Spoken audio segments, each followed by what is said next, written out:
First half of the 13th century. The Mongol army is rapidly moving west, crushing everything in its path and expanding the territories under its control. Already by 1232, the Mongol army reached the borders of the last fragment of the once powerful Seljuk Empire, which at its peak occupied a vast territory from Central Asia to Anatolia. By 1232, the last remnant of the Seljuk Empire, the Sultanate of Rum, although it occupied a significantly smaller territory, could still boast of impressive military power, which all its neighbors were forced to reckon with. However, the Mongol army cared little about the former greatness of the Sultanate of Rum, as well as the power of the army of the local sultan. The fact is that the Mongols won one victory after another, which is why both the Mongols themselves and those who faced them in battle considered the Mongol army invincible. Beginning in 1232, Mongol troops began to carry out raids deep into the territory of the Sultanate of Rum, reaching the outskirts of the cities of Sebastia and Melitene. These raids pursued two goals. First of all, the Mongol troops were engaged in reconnaissance of unfamiliar territory, choosing suitable routes in case of a large-scale invasion of the Mongol army. In addition to reconnaissance, Mongol troops, of course, were engaged in robbery, which was the most favorite pastime of almost all armies of that time.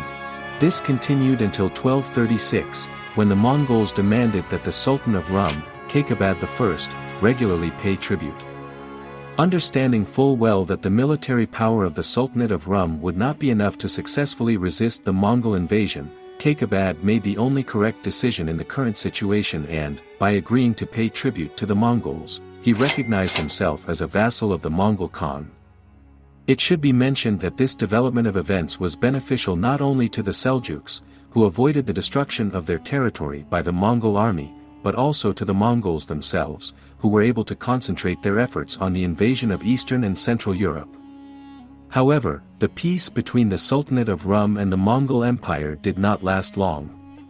In 1241, the Mongol Khan Ogidi died and Sultan of Rum, Kaykhusraw II, who took the throne in 1236, decided that the right moment had come to regain independence.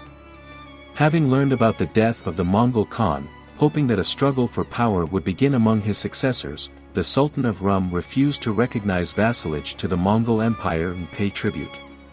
In response to this, the commander of the Mongol troops in the Baiju region called on the Sultan of Rum to come to his senses and, resuming the payment of tribute, as a sign of humility, send the hostages to the Khan's headquarters. But the Sultan of Rum did not plan to abandon his earlier decision and, instead of paying tribute, invaded the territory of the Kingdom of Georgia, which was a vassal of the Mongol Empire. It is difficult to say exactly what goals the Seljuk invasion of the Kingdom of Georgia pursued. Most likely, the Sultan of Rum tried to liberate the Kingdom of Georgia from the Mongol Empire in order to jointly resist the Mongol army, since Kaykhusraw II was married to the daughter of the Georgian Queen Ruzudin, Tamara. It should be mentioned that the Sultan of Rum at least partially coped with this task as Georgian troops joined his army. The Mongols also did not sit idly by, and in 1242 Baiju, at the head of an army, invaded the territory of the Sultanate of Rum. Having not encountered serious resistance along the way, the Mongol army reached the outskirts of Erzurum and invited the local garrison to voluntarily surrender in exchange for saving their lives. The garrison of Erzurum rejected the ultimatum, after which the Mongols began siege work. It should be mentioned that Erzurum had impressive defensive fortifications, so it took the Mongols 2 months to take the city by storm. The city fell into the hands of the Mongols and was burned, and its garrison was completely destroyed. The news that Erzurum had fallen came as a complete surprise to the Sultan of Rum, as he had hoped that the well-defended city would be able to hold out for much more than 2 months. Nevertheless, the Sultan retained his composure and even sent Baiju a letter in which he recommended that he not be too happy about the capture of the city, since in the Sultanate of Rum there are many cities that are much better fortified than Erzurum. At the same time, the Sultan of Rum correctly assessed the scale of the danger looming over his state. Realizing that he clearly did not have enough strength to guarantee the defeat of the Mongol army, he began hastily looking for allies and very soon found them. Understanding full well that the Mongols were a danger to all states in the region, troops from the Trebizond and Nicaean empires, as well as the Georgian and Cilician kingdoms, stood under the banner of the Sultan of Rum.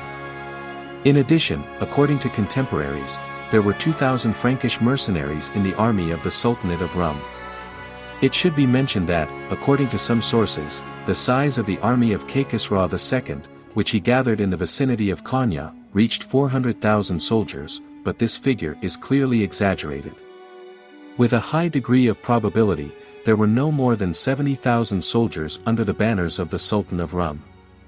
Having gathered an army, Kaykhusraw II moved towards Erzurum, planning to prevent the enemy from advancing deeper into his state. As for the Mongol army, which, after the capture of Erzurum, began moving towards the capital of the Sultanate of Rum, the city of Konya, under the command of Baiju, there were from 30 to 40,000 soldiers, which, in addition to the Mongol soldiers, included Georgian and Armenian detachments, which, unlike their compatriots, accepted decision to side with the Mongol Empire. Due to the fact that the Mongols were moving through the territory of the Sultanate of Rum, they were observed by the local population, and the Seljuks received accurate information about the enemy's movements, which they, of course, decided to take advantage of, taking advantageous positions along the path of the Mongol army in the gorge near Kose Dag. The location for the upcoming battle was most advantageous for the Seljuks, since entering the gorge as a Mongol would have to try to attack their positions head-on or retreat, suffering losses under a hail of arrows.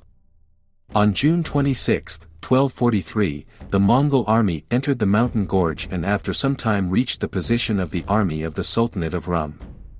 Baiju was an experienced commander and understood perfectly well that the enemy had taken advantageous positions, since the walls of the gorge did not allow the Mongols to carry out an outflanking maneuver and hit him in the rear or flank. In the current situation, the most obvious solution would have been to retreat from the gorge, but Baiju ordered his army to attack the enemy positions.